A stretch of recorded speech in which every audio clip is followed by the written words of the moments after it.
सब कुछ इतना अच्छा था, एक अच्छा पति, 2 प्यारे बच्चे, लेकिन तंबाकू ने सब कुछ बदल दिया।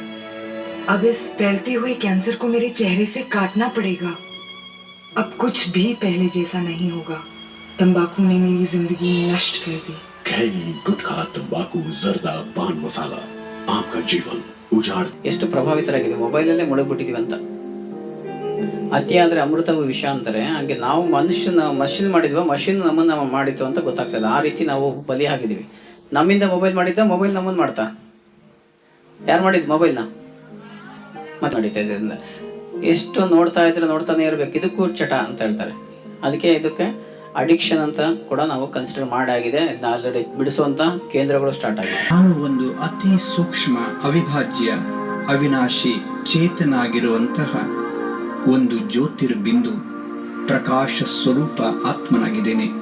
ನಾನು ಒಂದು ಅಭೌತಿಕ ಶಕ್ತಿಯಾಗಿದ್ದೇನೆ. ಎಲ್ಲಿಯವರೆಗೆ ನಾನು ಆತ್ಮ ಈ ಶರೀರದಲ್ಲಿ ಇರುತ್ತೇನೆಯೋ ಅಲ್ಲಿಯವರೆಗೆ ದೇಹವು ಜೀವಿತವಾಗಿದೆ ಎಂದು ಹೇಳಲಾಗುತ್ತದೆ.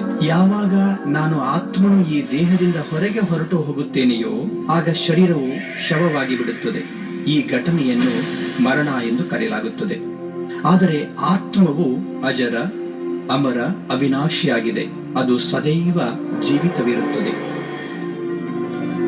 ಆತ್ಮವನ್ನೇ ಪ್ರಾಣವೆಂದು ಕರೆಯುತ್ತಾರೆ. ಆತ್ಮವೇ ಪ್ರಾಣ ಶಕ್ತಿಯಾಗಿದೆ. ನಾನು ಆತ್ಮನೇ ವಿಚಾರ ಮಾಡುತ್ತೇನೆ. ನಾನು ಆತ್ಮನೇ ನಿರ್ಣಯ. ಆತ್ಮವೇ ನಾನಾಗಿದ್ದೇನೆ. ಇದರ ಬದಲಾಗಿ ನಾನು ಆತ್ಮ ಈ ಶರೀರದ ಮಾಲೀಕನಾಗಿದ್ದೇನೆ ಎಂದು ಹೇಳುವುದು ಸೂಕ್ತ. ಸಾಮಾನ್ಯವಾಗಿ ನಾವು ನನ್ನ ಆತ್ಮವನ್ನು ಕತ್ತರಿಸಲಾರದು, ಅಗ್ನಿಯು ನನ್ನನ್ನು ಸುಡಲಾರದು, ಗಾಳಿಯು ನನ್ನನ್ನು ಹಾರಿಸಲಾರದು ಮತ್ತು ನೀರು ನನ್ನನ್ನು ತೊಯಿಸಲಾರದು. ಯಾವುದೇ ಭೌತಿಕ ಪದಾರ್ಥವು ನಾನು ಆತ್ಮನ ಚಲನೆಯನ್ನು ನಿಲ್ಲಿಸಲು ಸಾಧ್ಯವಿಲ್ಲ. ನಾನು ಆತ್ಮನ ಅವಿನಾಶಿಯಾಗಿದ್ದೇನೆ. ನನ್ನ ಅಸ್ತಿತ್ವವು ಶಾಶ್ವತವಾಗಿದೆ. ಫಸ್ಟ್ ನಾವು ಸ್ಟಾರ್ಟ್ ಮಾಡ್ಬೇಕಂತ ಮಾಡ್ಬೇಕು ತಾನೆ. ಅದನ್ನು ನಾನು ನಿಮ್ಮಿಂದ ಎಕ್ಸ್ಪೆಕ್ಟ್ ಮಾಡಿದ್ದೆ. ಫಸ್ಟ್ ನಾನು ಮುಂದೆ ಸರ್ ಅನ್ಬೇಕು. ಒಳ್ಳೆ ಕೆಲಸಕ್ಕೆ ಏನು ಮಾಡಬೇಕು? ನಾನು ಮುಂದೆ, ಕೆಟ್ಟದಕ್ಕೆಲ್ಲ ಬೇಡ ಸರ್. ದುಷ್ಟ ಕಂಡ್ರೆ ದೂರ ಇರ್ಬೇಕು. ಎಷ್ಟು ದೂರ? ಜೀವನ ಪರ್ಯಂತ ದೂರ ಇಡಬೇಕು ಅವ್ರನ್ನ. ನಿಮ್ಮ ಜೀವನದಲ್ಲೇ ಬರಬಾರ್ದಂತ ಫ್ರೆಂಡ್ ಸರ್ಕಲ್ ಬೇಡವೇ ಬೇಡ. ದೋಸ್ತಲ್ಲ ನೀನು ದುಶ್ಮನ್ ಅಂತ ದೂರ ಇಟ್ಬಿಡ್ಬೇಕು. ಅರ್ಥ ಆಗತ್ತಾ? ದೋಸ್ತ್ ಅಂದ್ರೆ ಏನು ಗೊತ್ತಾ? ಫ್ರೆಂಡು. ದುಶ್ಮನ್ ಅಂದ್ರೆ ಶತ್ರು ಅಲ್ವಾ?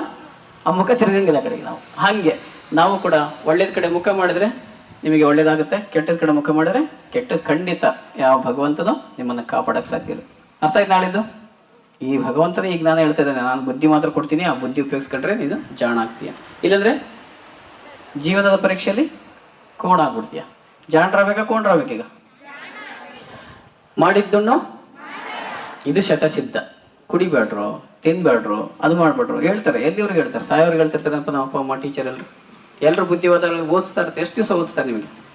ಆಮೇಲೆ ಒಂದು ದಿವಸ ಕಾಂಪೌಂಡಿಂದ ಹೊರ ಹೋಗ್ಬೇಕು. ಬಿಸಿಯೂಟ ಎಷ್ಟು ದಿವಸ ಆಗ್ತಿದೆ ಸರ್ಕಾರ? SLC ಯಾರಿದ್ದಾರೆ? ಕೈ ಎತ್ತಿ. ಹಾಂ, ಇದೇ ಲಾಸ್ಟ್. ನೆಕ್ಸ್ಟ್ ಇಯರ್ ಕೊಡೋದು ನಿಮಗೆ ಬಿಸಿಯೂಟ. ಅರ್ಥ ಆಯ್ತಾ? SLC ಅವ್ರಿಗೆ ಎಷ್ಟೇ ಕೊಡ್ತಾರೆ ಗೌರ್ಮೆಂಟಿಗೆ. ಹಾಂ, ಹಾಗೆ ನಮ್ಮ ಊಟ ಮತ್ತೆ ನಾವು ಕಟ್ಕೋಬೇಕು. ಹಾಗೆ ನಮ್ಮ ಜೀವನ ನಾವು ಕಟ್ಕೋಬೇಕಾಗ್ತದೆ. ಅದಕ್ಕೋಸ್ಕರ ಇದೆಲ್ಲ ಶಿಕ್ಷಣ. ಇದು ಜೀವನದ ಪಾಠದಲ್ಲಿ ಪಾಸ್ ಮಾಡೋಕ್ಕಿರೋ ಸೆಷನ್ ಇದು. ಓಕೆ, ಇದನ್ನ ಯಾರು ಅರ್ಥ ಮಾಡ್ಕೋತಾರೋ ಖಂಡಿತ ಗೆಲ್ತೀರಿ. ಜೀವನದ ಪರೀಕ್ಷೆಯಲ್ಲಿ ಪಾಸ್ ಆಗ್ತೀರಿ. ಓಕೆ, ಈ ಪರೀಕ್ಷೆಯಲ್ಲಿ ಅದು ಚಿಕ್ಕದಿದೆ. ಸೊ ನೀವು ಅದ್ಭುತವಾದ ಶಕ್ತಿಗಳಿದ್ದೀರಿ.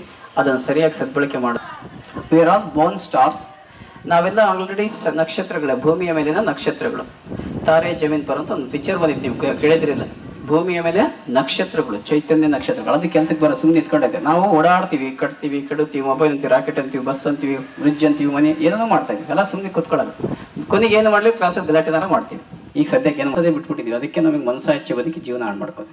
ಸೊ ಈಗ ಬುದ್ಧಿ ಕೆಲಸ ಕೊಡಬೇಕು. ಬುದ್ಧಿ ಶಾರ್ಪನ್ ಮಾಡ್ಕೊಳಕ್ಕೆ ಮೆಡಿಟೇಷನ್ ಬೇಕು. ಅರ್ಥ ಆಯ್ತಾ? ಜೀವನದಲ್ಲಿ ನೀವು ಎಷ್ಟೇ ಓದಿ ಏನೋ ಮಾಡಿ, ಫ್ರೆಂಡ್ಸ್ ಓದಿರ್ತಾರೆ, ಕೆಲವರು ಅಲ್ಲಿ ಹೋಗ್ಬಿಡ್ತಾರೆ, ಕೆಲವರು ಇಲ್ಲಿರ್ತಾರೆ, ಅದೇ ಓದಿರ್ತಾರೆ, ಜೊತೆಗೆ ಅದೇ ಬೆಂಚಲ್ಲಿ ಕೂತ್ಕೊಂಡು ಅದೇ. ಯಾಕಾಗ್ತಾರೆ ವ್ಯತ್ಯಾಸ? ಬುದ್ಧಿ ಬಳಕೆ ಮಾಡ್ತಾರೆ. ಕೈಕಾಲಿಂದೆಲ್ಲ ಜೀವನ ನಡೀತಾ ಇರೋದು. ಬುದ್ಧಿವಂತರಾಗಬೇಕು. ಓದು ಒಕ್ಕಾಲು, ಬುದ್ಧಿ ಮುಕ್ಕಾಲು. ಇವೆರಡು ಮಾಡಿದ್ದುಣ್ಣೋ ಮಾರಾಯ. ಓದು ಒಕ್ಕಾಲು, ಬುದ್ಧಿ ಮುಕ್ಕಾಲು, ಎರಡೇ ಫಾರ್ಮುಲಾ. ಜಗತ್ತಿನ ಅಮೆರಿಕ ಹುಟ್ಲಿ, ದೇಶ ಹುಟ್ಟಿ, ಹಳ್ಳಿಗೆ ಹುಟ್ಟಿ, ಡಿಲೇ